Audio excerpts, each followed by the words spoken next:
Our first story behind mansion walls. He came from a long line of highly respected and wealthy doctors. A millionaire medic caught up in a brutal kidnapping. She would have been trying to tear off the plastic bag from her head as she was running for her life. And later, favored by fortune, John had amassed a significant amount of money. shadowed by a killer. I thought of him as an international stalker. I'm Christopher Mason.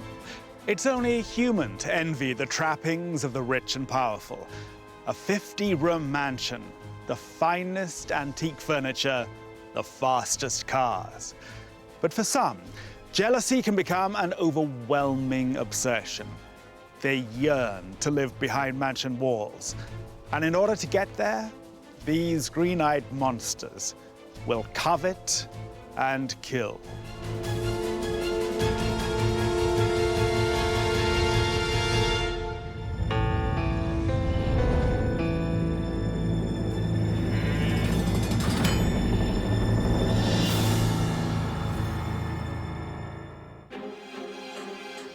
It's late afternoon, Cherokee County, Alabama, not far from the Georgia state line. Blowing off steam after work, two men stumble on a mystery. An abandoned car. Maybe it was dumped by car thieves. Then they make another discovery, one that will haunt them for the rest of their lives. Oh, man. They noticed the body floating in the water. A woman has been blasted several times with a shotgun. She was pretty much unrecognizable.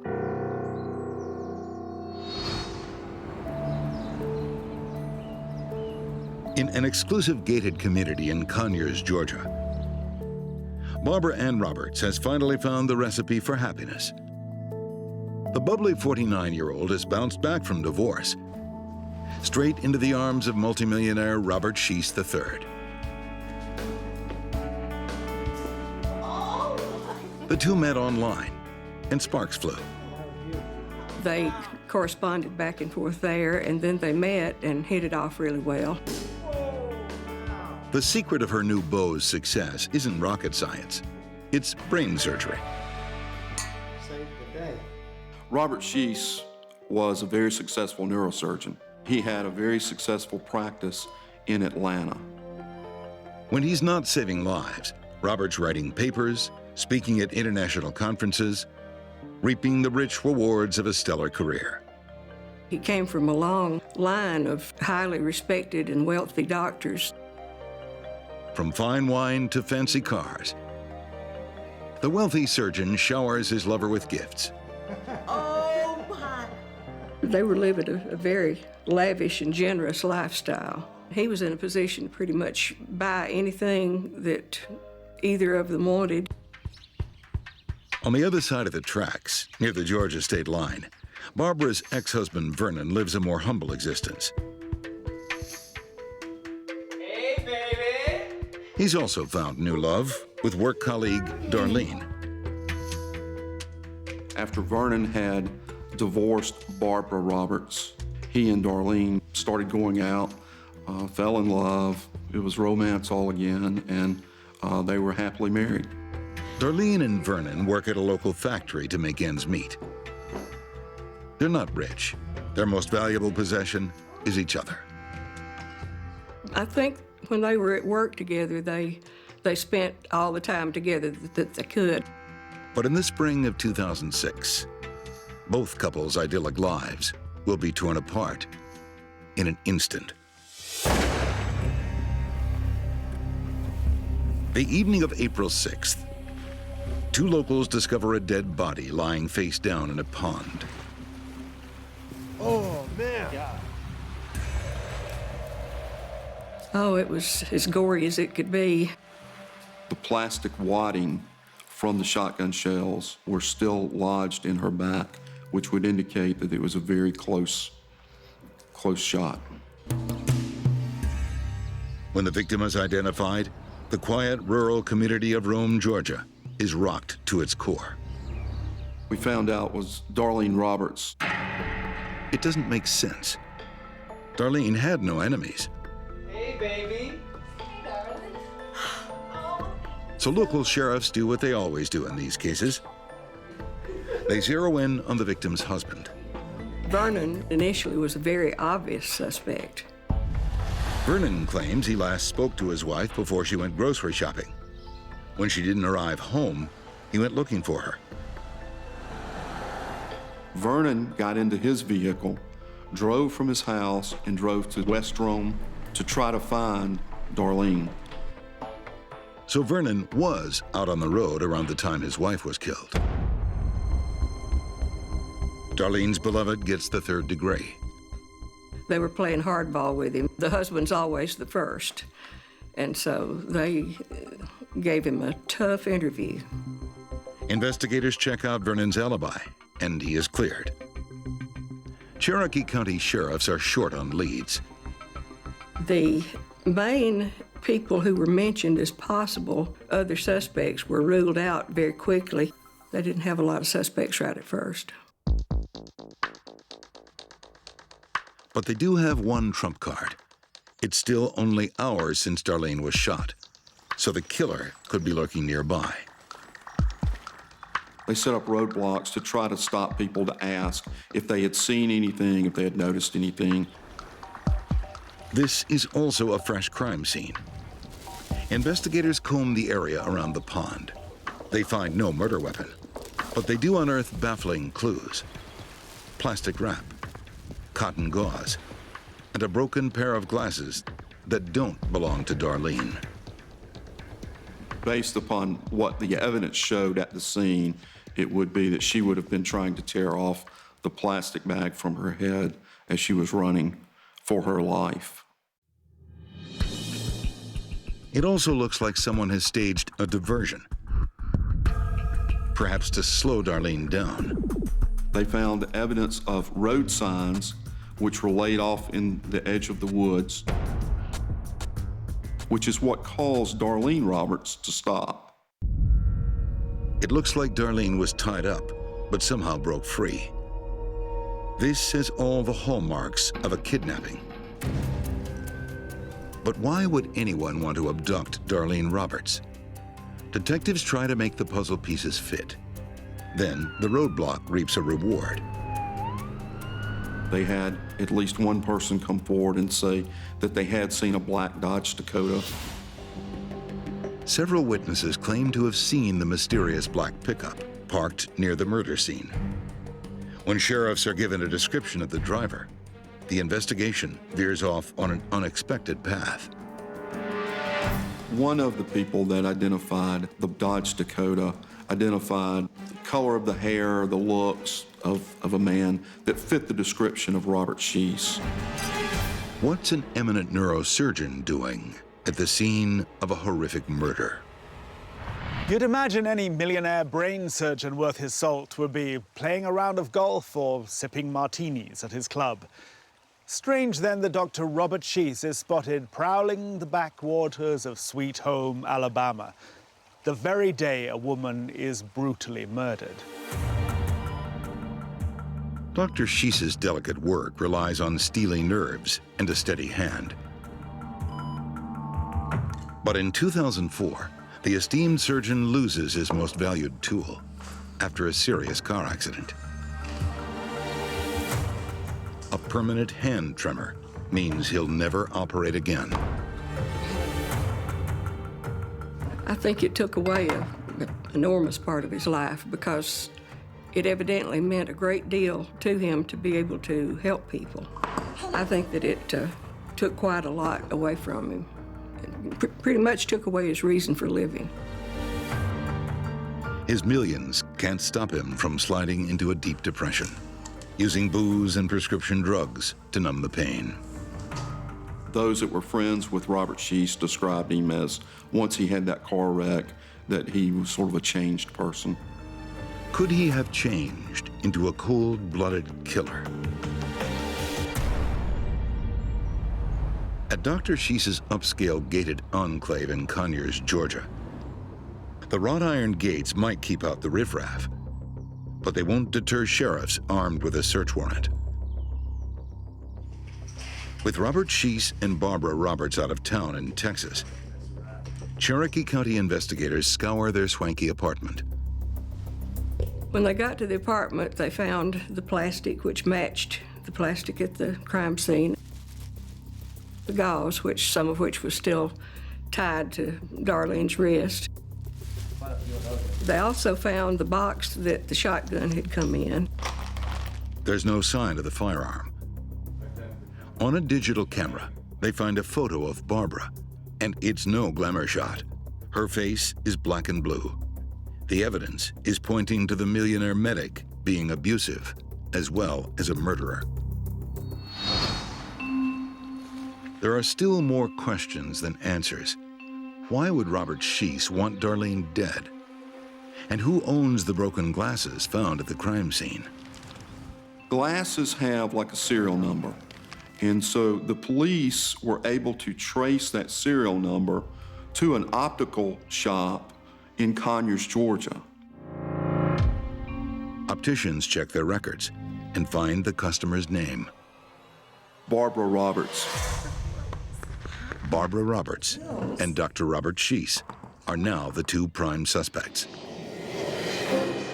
They're both still away in Texas, so police wait for their return. Then they pounce. Went onto the plane and snatched them off very unceremoniously, carried one off in one direction and one in the other. Dr. Robert Sheese takes the fifth. He wasn't shocked, he wasn't surprised. There wasn't any objection, there wasn't any, I didn't do anything. It was no admission whatsoever. But Barbara Roberts can't stop talking. She makes a stunning confession. She's been having a secret affair with her ex-husband, Vernon. Barbara had claimed that she and Vernon were still involved and that she had met him there at the house when Darlene would be gone and they'd have sex. She says when Robert Sheese found out about her cheating, he decided to take revenge on Vernon by raping Darlene. Barbara said originally that the plan had been to stop Darlene, and the doctor was going to take advantage of her because he said that he knew that Barbara had had sex with Vernon and he was going to pay him back. She claims she went along with the sick plan because she was frightened of her unstable boyfriend. According to Barbara, the pair set a trap for Darlene, faking car trouble so she would stop to help. He had his hood raised on his vehicle and was waving like he needed help, and she stopped, which she normally would not have done. It's broken down here. I need a hand. I guess she thought somebody that close to her house wouldn't be a problem. I need a hand.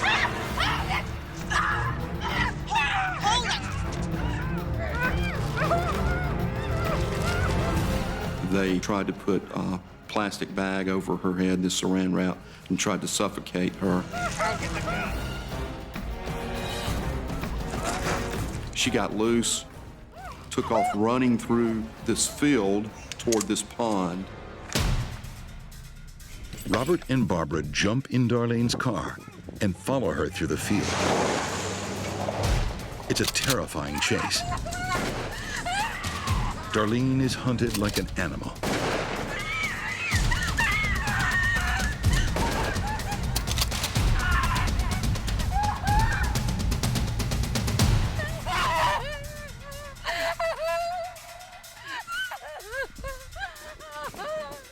Eventually, she is cornered at the pond. Barbara says Robert's next move was never part of the plan. You shoot. She was, as she put it, freaking out, and the doctor whacked her in the face with the butt of the shotgun and broke her glasses.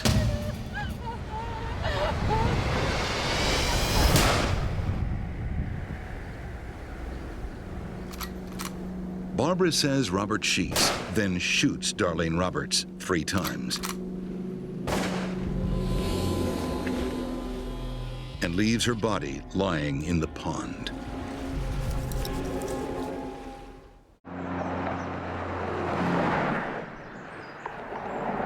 Barbara tells police they later threw the firearm off a bridge. The actual murder weapon was never found. The police actually had divers go into the Etowah River on 3 or 4 occasions looking for it in the area, but were never able to find the weapon. She also directs sheriffs to a garage recently rented by Dr. Robert Sheese. Inside, they find the mystery black pickup. There was a warrant executed for a search of the storage facility where they found a black Dodge Dakota truck that was seen by witnesses just after the murder near the scene of the crime. With Barbara's detailed confession and Robert Stoney's silence, it seems Darlene Roberts' brutal murder has been solved. Or has it? This tragic tale will take one more unexpected twist. Barbara was obsessed with her ex-husband, Vernon. Did not want him to be with anyone else.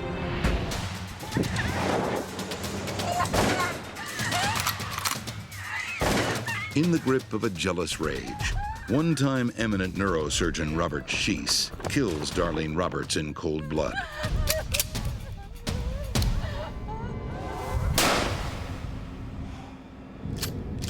Or so says his girlfriend, Barbara. She claims it was payback for her affair with Darlene's husband. She claimed that Bob found out about it and was very angry and wanted to pay Vernon back. It seems to be a straightforward case, until Vernon Roberts tells investigators there was no affair. He says Barbara wasn't sleeping with him. She was stalking him. She would call Vernon, and he would try to just leave her alone, ignore her. But apparently, after Barbara Roberts and Robert Sheese met, Barbara Roberts continued with her obsession of Vernon. According to Vernon's lawyer, Andy Davis, Barbara went beyond intimidation, launching a full-blown campaign of terror. One occasion, Barbara took a Molotov cocktail, placed it by Darlene's vehicle at a school that she was attending. Vernon also received 2 handwritten letters, full of menace and decorated with scrawled tombstones. The notes threatened Vernon and Darlene. Investigators believe both are from the poison pen of Barbara Roberts. Was she the real mastermind behind this murder? The motive was that Barbara was obsessed with her ex-husband, Vernon. Did not want him to be with anyone else. Robert Sheese was hurt because he was in love with Barbara and she wasn't giving him full attention. She was still obsessed with Vernon. In June 2008, more than 2 years after the shooting, Barbara Ann Roberts goes on trial for murder. Robert Sheese still refuses to reveal what happened. He took the fifth and would not testify. So it's up to prosecutors to unravel the evil deeds that took place on the deserted road that afternoon. They believe Barbara convinced Robert Sheese to kidnap Darlene, to give her a scare. But this was no kidnapping. Barbara wanted to wipe out Vernon's new wife. A fellow inmate testifies that Barbara had confessed that she fired the fatal shots. The way she got the black eye was when she was firing the shotgun. The shotgun has a kick to it that it kicked and it caused to black her eyes and break her glasses.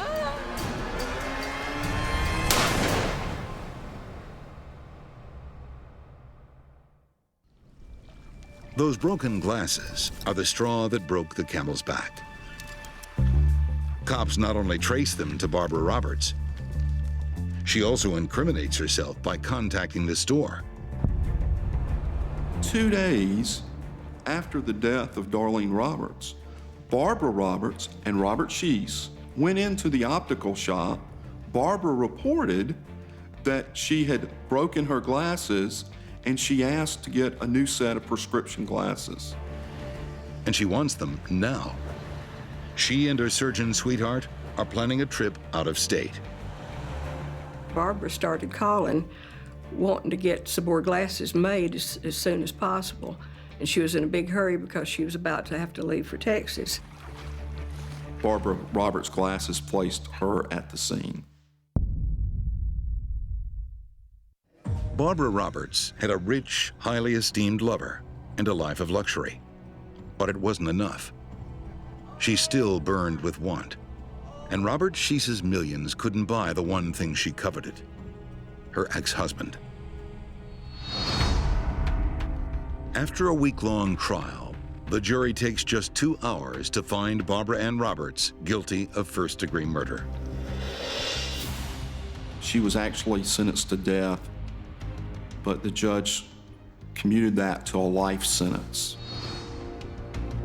Her millionaire lover avoids a similar fate by striking a plea deal. And his plea agreement was for kidnapping with aggravated assault. He is sentenced to 20 years in jail for kidnapping, but is released after just 3 years. Once he was released, the federal court in Rome ordered he and his lawyer to appear so that we could try the civil case. Vernon Roberts hires lawyer Andy Davis to launch a civil suit against Dr. Robert Sheese and Barbara Ann Roberts. Vernon is suing them for wrongful death. But the good doctor still won't talk. Even after he had pled guilty to kidnapping with the use of a firearm, he took the fifth and would not testify. Vernon Roberts wins the civil case and is awarded $30 million in punitive damages. But he and his family only see a fraction of that money. We began to try to recover a portion of that. Obviously, we'd never recover any portion of that kind of money.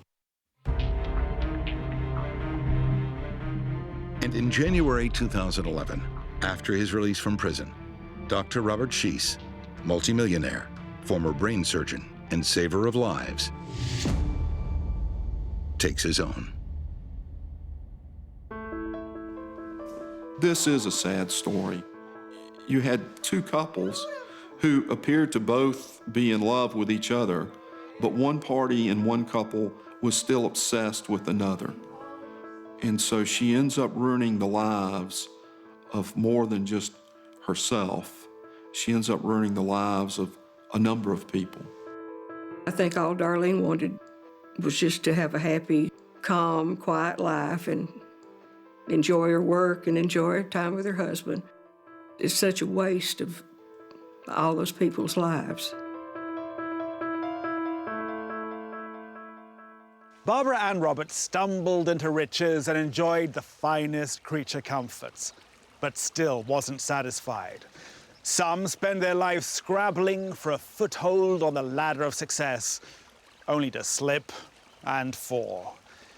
When wealth eludes these desperate wannabes, failure can be a bitter pill to swallow. When it comes to big moneymakers, it's hard to top the pharmaceutical industry. In the cutthroat biotech business, sales are measured in the tens of millions of dollars as the world clamors for the next miracle pill or powder. For pharmaceutical executive John Watson, the most exciting powder is found on Switzerland's exclusive ski slopes.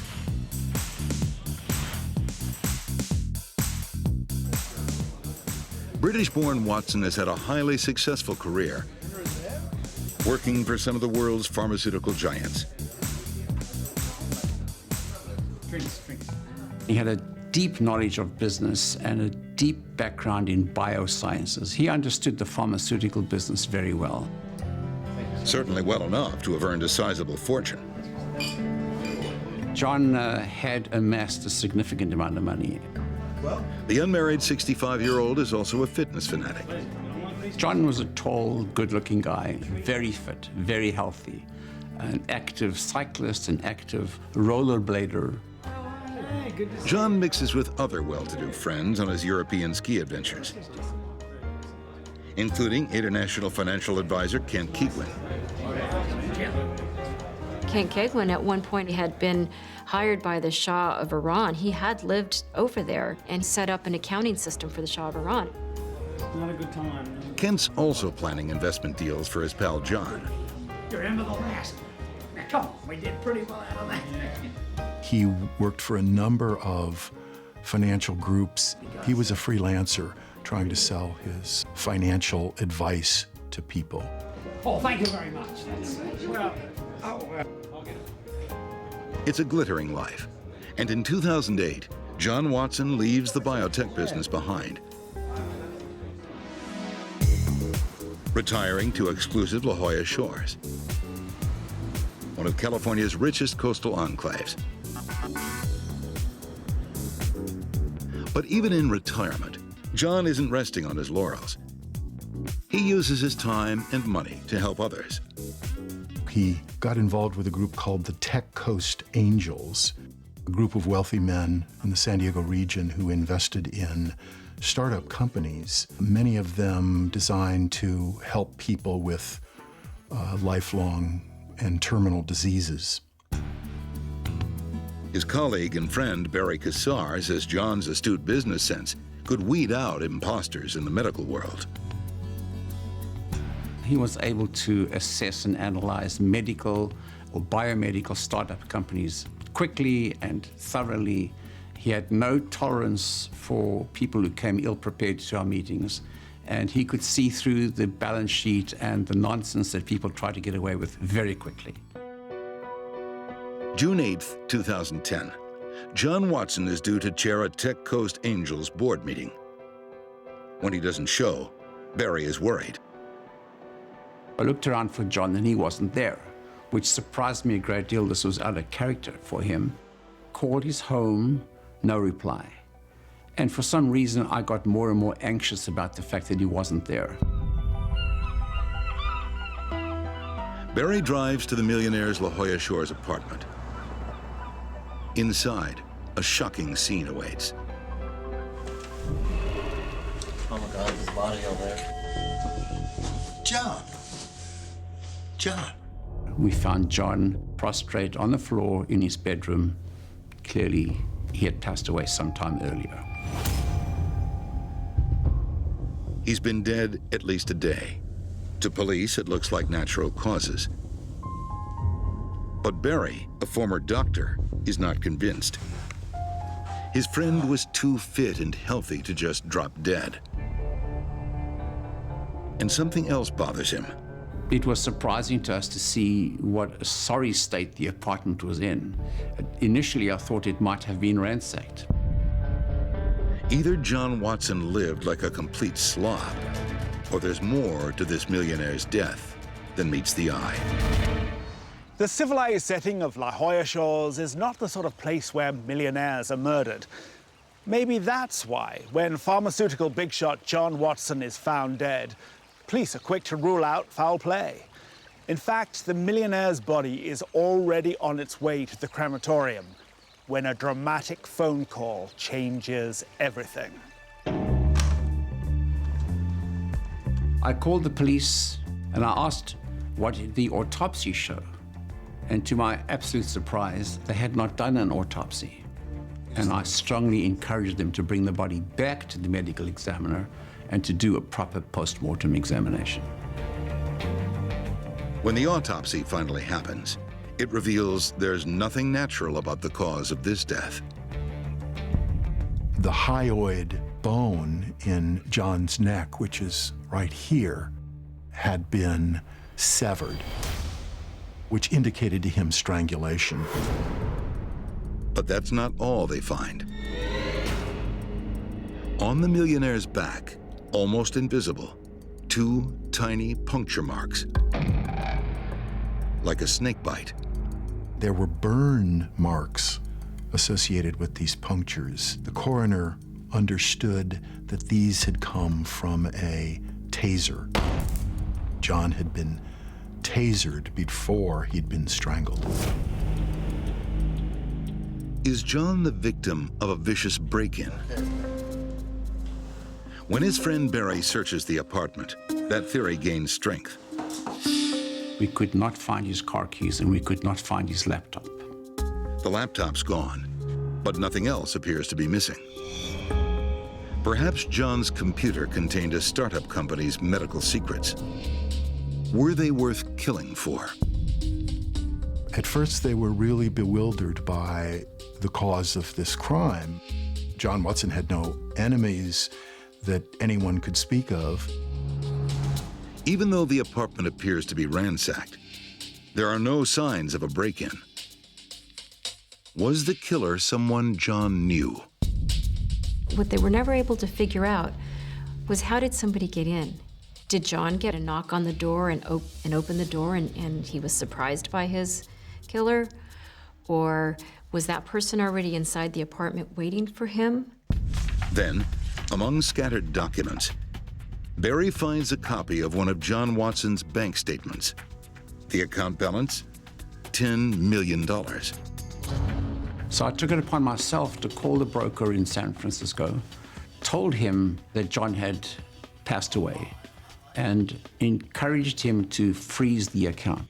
I'd like to talk to somebody about freezing funds in one of your accounts. Barry's too late.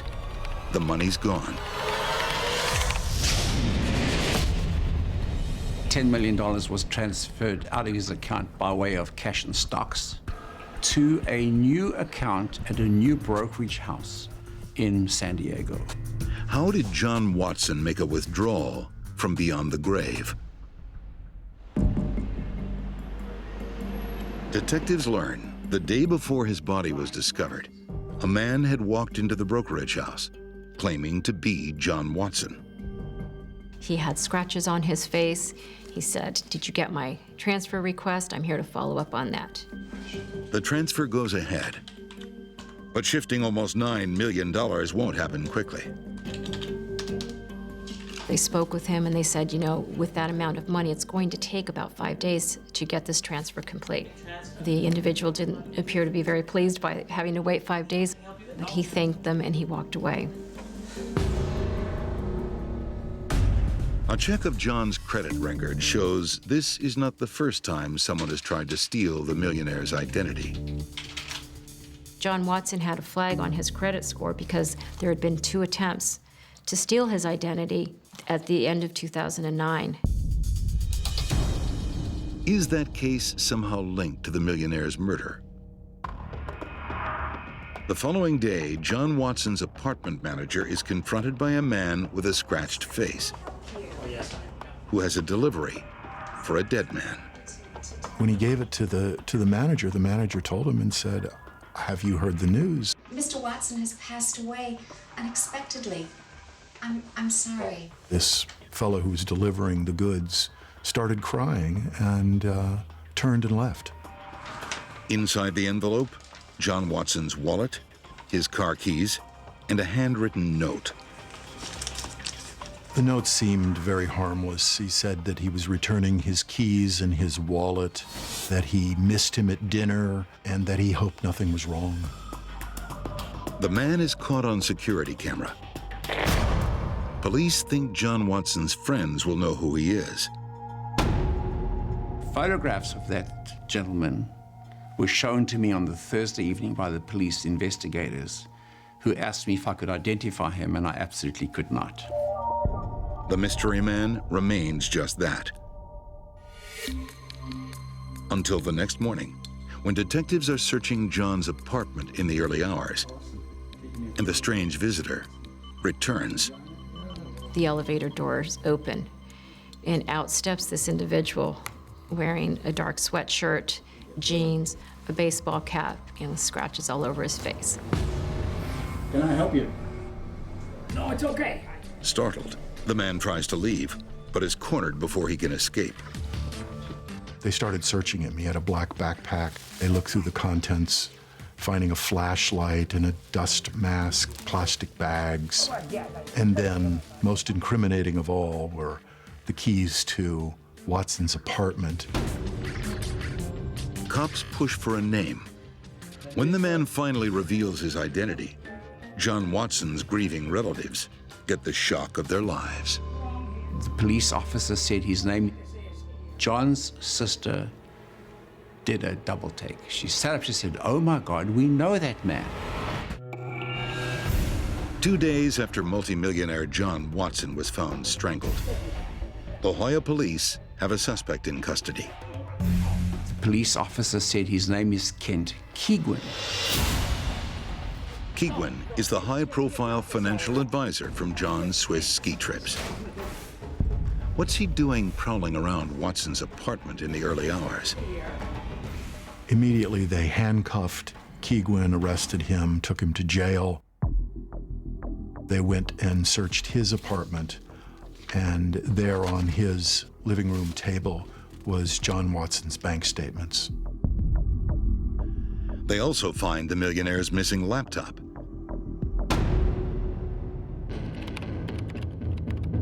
San Diego fraud squad detective Fred Helm is called in to sift through Keigwin's computer records. Forensics on the cell phones and the computers. It's a very big step of any investigation. Any fraud investigation and specifically a murder investigation, you're always going to get the cell phone forensics of the phones. He discovers Kent Keigwin was the one who tried to steal Watson's identity back in 2009. He had started stalking him electronically. He had opened an account with Watson's name, started a couple email addresses, and he was clearly setting up something with Watson as his target. Kent also has an intriguing online shopping list, lock-picking tools, and a taser gun. Keigwin used the name of a friend to order a taser online. He paid for it with his own credit card. A more thorough search of John Watson's apartment also uncovers a trail that leads back to Kent Keigwin's taser gun. The interesting part about Kent Keigwin making some mistakes is not understanding some of the qualities and some of the investigative tools that a taser, this kind of taser, gives off when it is shot. There's these things called aphids. They're very, very small circles of paper that have a number on them related to that taser. When the taser doors blast open for the darts to come out, it throws the aphids out into the room, and nobody would discover those unless you're a homicide team with magnifying glass doing the Sherlock Holmes thing across the ground. The electronic trail of clues doesn't stop there. Keigwin's cell phone shows strange number patterns that look like GPS coordinates. Very similar to the kind of messaging when we are tracking somebody's cell phone or when we have a GPS tracker installed on a car. Seems Kent's been running his own surveillance. He's been monitoring Watson's every move. There is a tracker on a vehicle, and it's on John Watson's vehicle.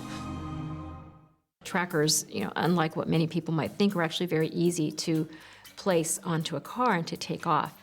And it's as easy as putting a refrigerator magnet on a door of a refrigerator. You just put it on, you take it off. John Watson never knew, obviously, that he was being tracked and that his last hours of life, basically, he was being tracked. But Kent Keigwin knew where John Watson was on the last day of his life. He knew exactly where he was when he left the apartment and when he came back. Investigators discover Kent Keigwin was no friend of John Watson. He was a desperate wannabe.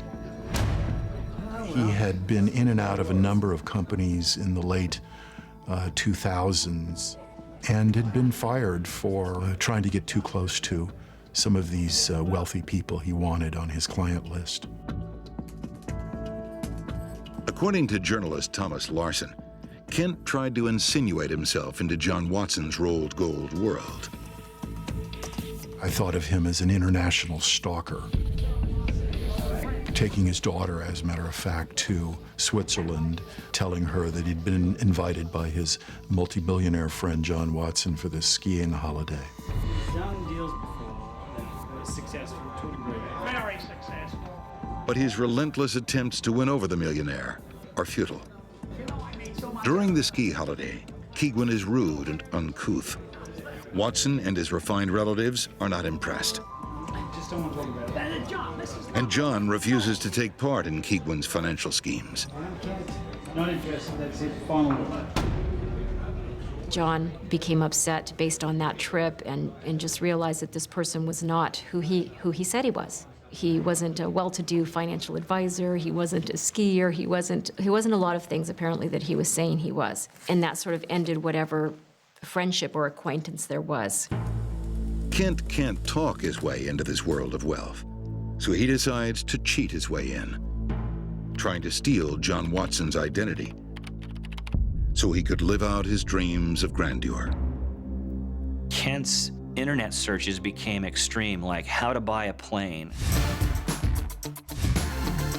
how to buy a yacht, websites where the rich and famous go to buy extravagant things.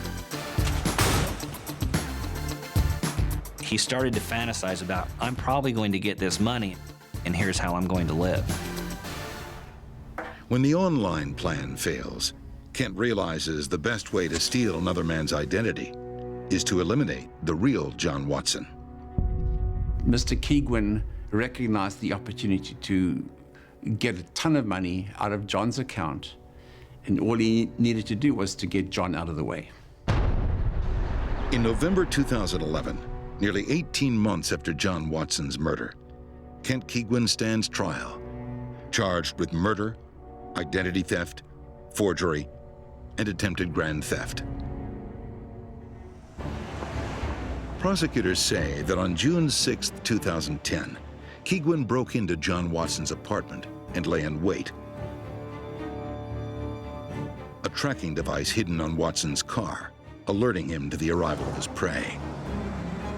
John was a person who was here alone. He was vulnerable in that sense. Nobody was going to miss him right off the bat because there wasn't somebody waiting for him at home or somebody who was going to come home and catch Keigwin in the act.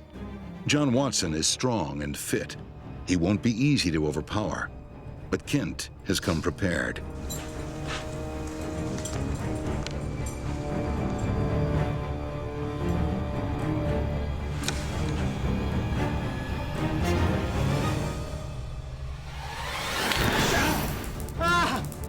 He blasts him with 50,000 volts. It's kind of like an electric shock and a jackhammer at the same time. It's a charge that lasts about 30 seconds. John was immobilized from the taser shot. But he came to and he fought back.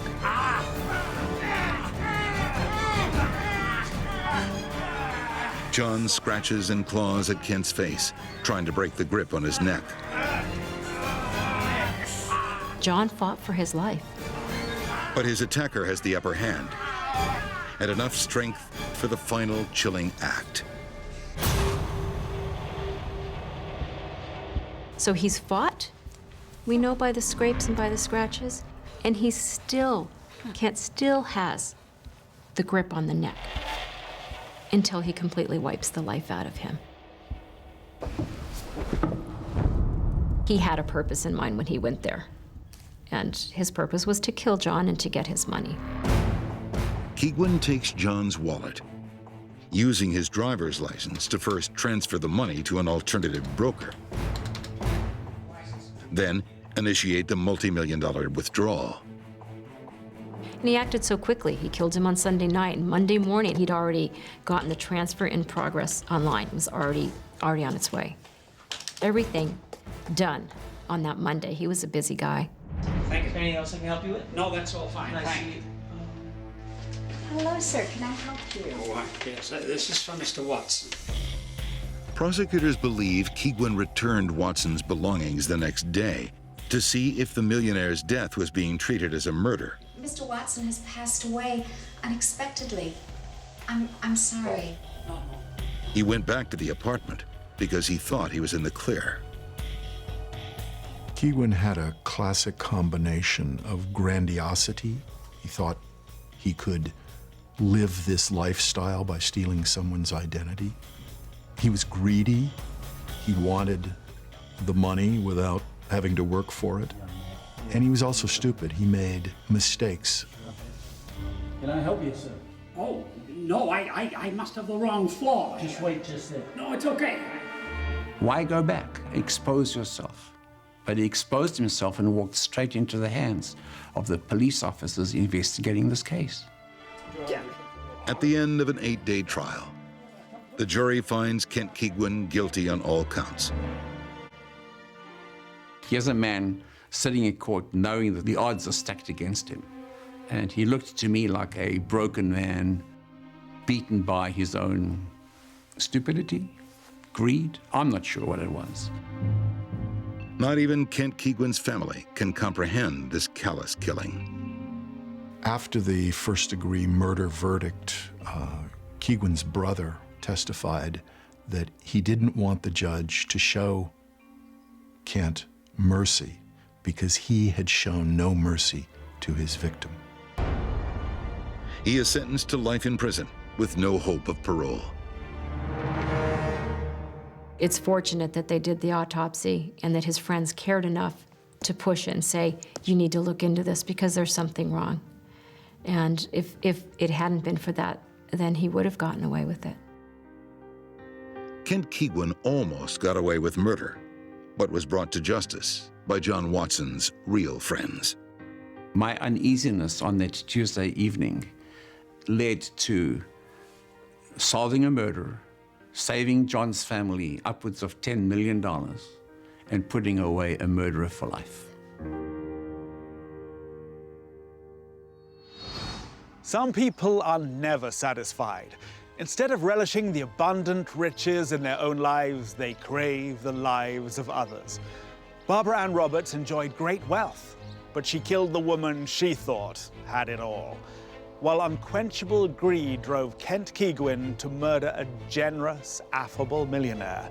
They imagined the grass was greener on the other side of the wrought iron gates and saw no option but to covet and kill. Till next we meet behind mansion walls, I'm Christopher Mason.